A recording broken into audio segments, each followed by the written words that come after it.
Hello नमस्कार everyone. आज का हमारा टॉपिक है how to overcome your fear.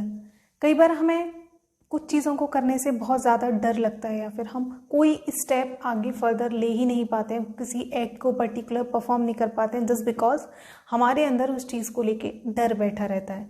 डर मोस्टली नेगेटिव ही होता है। बायोलॉजिकली देखें तो इसका कनेक्शन हार्मोन से है, लेकिन बायोलॉजिकली ना जाते हुए हम प्रैक्टिकल लाइफ में देखें तो मोस्टली डर हमें इसलिए लगता है क्योंकि हमारे अंदर उस चीज़ को लेके बहुत ही ज़्यादा नेगेटिव थॉट्स डेवलप होने लग जाते हैं कि अगर मैंने ये किया तो देन उसके नेगेटिव ये रिजल्ट या ये आउटकम होगा। दैट्स वाई हम वो काम करते ही नहीं हैं। तो डर देखें अच्छा भी होता है और बुरा भी होता है, गलत भी होता है। डर के कई प्रकार होते हैं। डर आपका क्यों लग रहा है, उसके पीछे रीज़न क्या है। कुछ चीज़ों को लेके हमारे अंदर फियर इतना ज़्यादा होता है कि उसके सिम्टम्स हमारी बॉडी पर फिजिकली शो होने लगते हैं। जैसे कि अगर आपको स्टेज फियर है, स्टेज पे जाने से डर लगता है, तो सडनली जैसे ही जाने का टाइम आएगा आपके पैर शिविर करने लग जाएंगे, हाथ पांव ठंडे हो जाएंगे, हार्ट रेट बढ़ जाएगा, पल्स रेट बढ़ जाएगा और भी बहुत सारी चीज़ें, पसीने छूट जाएंगे। मतलब इस तरह से आपकी बॉडी पर वो फिजिकली शो होने लग जाते हैं। लेकिन डर जब तक कंट्रोल में है आपके तब तक वो अच्छा है, लेकिन जिस वक्त आपका फियर आपको कंट्रोल करने लगे वहाँ पे जाके फिर वो बहुत ज़्यादा एक, मैं कहूँगी उसकी जो रिज़ल्ट आउटकम्स होते हैं बहुत ख़राब होंगे, या फिर आपकी निजी ज़िंदगी में वो बहुत अफेक्ट करेंगे, आपके हर डिसीज़न में, हर एक्ट में, हर परफॉर्मेंस को आपके अफेक्ट कर सकते हैं। लेकिन डर जब तक आपके कंट्रोल में है तब तक ठीक है, लेकिन उससे ज़्यादा होने लगे तो आपको थोड़ा ध्यान देने की ज़रूरत है। एक्चुअली क्या है, जो फियर है वो हमें नेचर से मिला है, एक प्रोटेक्टिव शील्ड की तरह वर्क करता है। आपने देखा होगा व्हेन अ चाइल्ड बॉर्न, तो कुछ चीज़ों से उसको डर शुरू से ही लगता है। इसको बोलते हैं हम इनेट, और जो हमें बाद में आके हम चीज़ों से डरना शुरू करते हैं दैट इज़ एक्वायर्ड। इनेट से क्या है, जैसे बच्चा है, कोई डरावनी शक्ल देखी तो वो उसको नहीं पता कि ये डरावना भूत ही होता है या फिर ऐसी चीज़ है जिससे मुझे डरना चाहिए, but still he will start crying. तो ऐसा उसको नहीं पता है, लेकिन फिर भी वो रिएक्ट कर रहा है। एक नेचर से कुछ चीज़ों को लेकर डर बनाया गया है, वो नेचुरल है। बाकी जो हम एक्वायर करते हैं समय के साथ साथ, जैसे अगर कोई बेबी है वो कोई गर्म चीज़ को टच करेगा तो फर्स्ट टाइम में उसको नहीं पता दैट इट विल हार्म, तो वो उसको टच कर लेगा। बट जैसे जैसे समय के साथ वो ग्रो करता जाएगा, लर्न करता जाएगा, तो चीज़ों से पता चल जाएगा कि कौन सी चीज़ उसको हार्म कर सकती है, कौन सी नहीं। तो वो फियर बाद में डेवलप होने शुरू हो जाएंगे। ऐसे ही होता है हमारी ज़िंदगी में। कई बार लाइफ में बहुत सारी ऐसी चीज़ें हो जाती हैं कि हमने कुछ किया और उसका जो रिजल्ट हुआ वो बैड निकला, तो वो फियर हमारे अंदर बैठ जाता है। उसके बाद हम उस चीज़ से रिलेटेड कोई भी पर्टिकुलर डिसीजन लेते हैं या कुछ भी करते हैं तो एक डर वाली फीलिंग अंदर से ही आ जाती है, वो आपके अंदर इनबिल्ड हो गई। एक रिजल्ट ऐसा आया जिससे आपको फिर वो लाइफ टाइम, अगर आपने उस चीज़ को ध्यान नहीं दिया या फिर उस पर सुधार नहीं करा, तो वो लाइफ टाइम आपके उस पर्टिकुलर चीज़ से रिलेटेड आपको अफेक्ट करता रहेगा। तो सबसे पहले तो डर का रीज़न फाइंड आउट करने की ज़रूरत है कि क्यों है वो आपके अंदर डेवलप हुआ है, या फिर उस चीज़ से आपको डरना भी चाहिए या नहीं। जैसे कुछ चीज़ें मैं बात करूं, अंधविश्वास के चलते हमारे अंदर कुछ फियर डेवलप हो जाते हैं।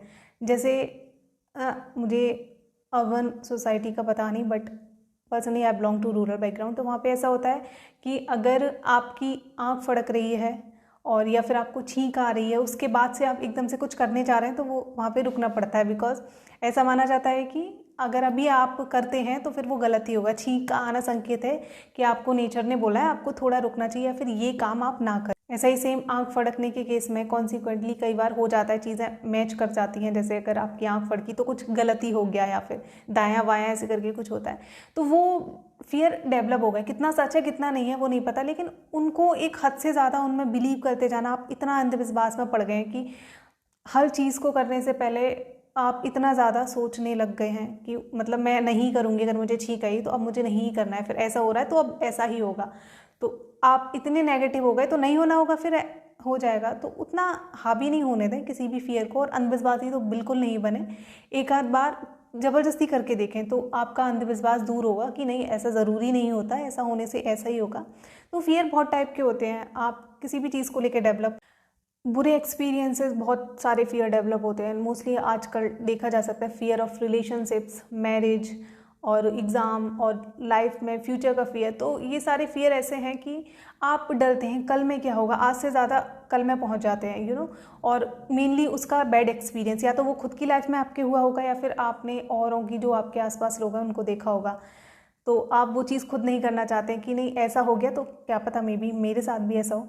तो फियर बहुत ही ज़्यादा आजकल हमारी ज़िंदगी को कंट्रोल करने लगा है। हम हर चीज़ को लेके, छोटी छोटी चीज़ों को लेके इतना ज़्यादा डरते हैं कि खुल के कोई भी फैसला नहीं ले पाते, या फिर एकदम से इंस्टेंटली कोई डिसीज़न नहीं ले पाते। 1000 बार सोचेंगे, ओवरथिंक करेंगे तब कहीं जाके।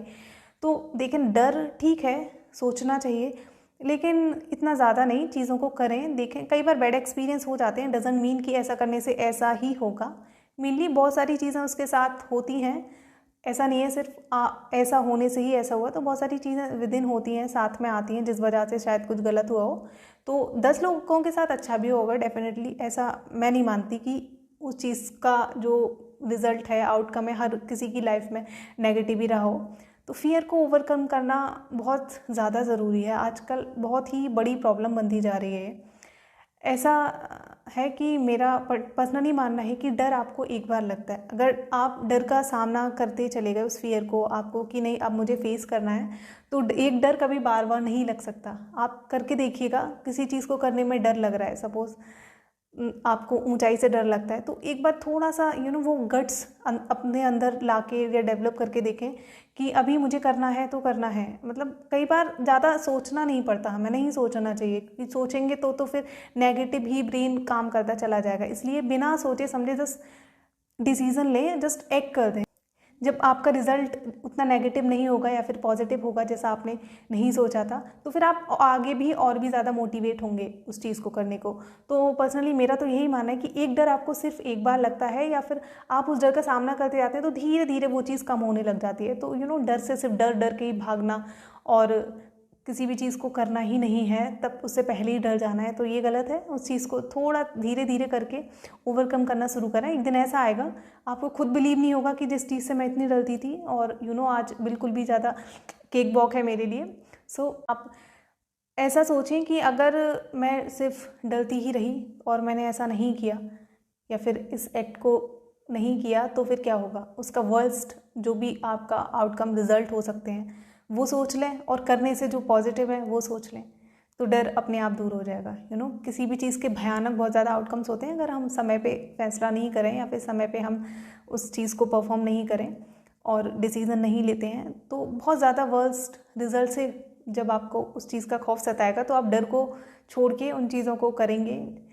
थोड़ा स्पिरिचुअलिटी में चले जाएं, अध्यात्म में चले जाएं, मेडिटेशन करें, और योगा वगैरह भी कर सकते हैं आप। इससे भी आपकी मानसिक जो तनाव है वो दूर होगा, स्ट्रेस जो भी एक बहुत इंपॉर्टेंट रोल प्ले करता है। पर्सनली आई थिंक कि आपका डर या आपके जो भी आप कर रहे हैं लाइफ में, हर आपके डिसीज़न में, हर आपकी परफॉर्मेंस में बहुत अफेक्ट करता है। इनफैक्ट 90% तो आपका मेंटली स्टेट क्या है आपकी, आप कैसा सोचते हैं, इसी चीज़ पर निर्भर करता है। तो आप मेंटल हेल्थ पे बहुत ज़्यादा ध्यान दें। तो यही एक ऑप्शन है, डर को तो भगाना पड़ेगा। बाकी तो आई डोंट थिंक सो कि कोई और अलग ऑप्शन है, कोई जड़ी बूटी आपको कोई घोल के पिला दे कि जिससे आपको आगे चीज़ों से डर ना लगे। एक बार लगेगा, फिर नई चीज़ आएंगी उससे भी लगेगा, तो ये पार्ट ऑफ लाइफ है। बस इसको आप ओवरकम ही कर सकते हैं। ओवरकम तब कर पाएंगे जब उसको डर का आप सामना करेंगे, उसको फेस करेंगे। तो that's it. So that was all for today's talk. मिलते हैं नेक्स्ट टॉक में, तब तक के लिए bye bye, thank you so much.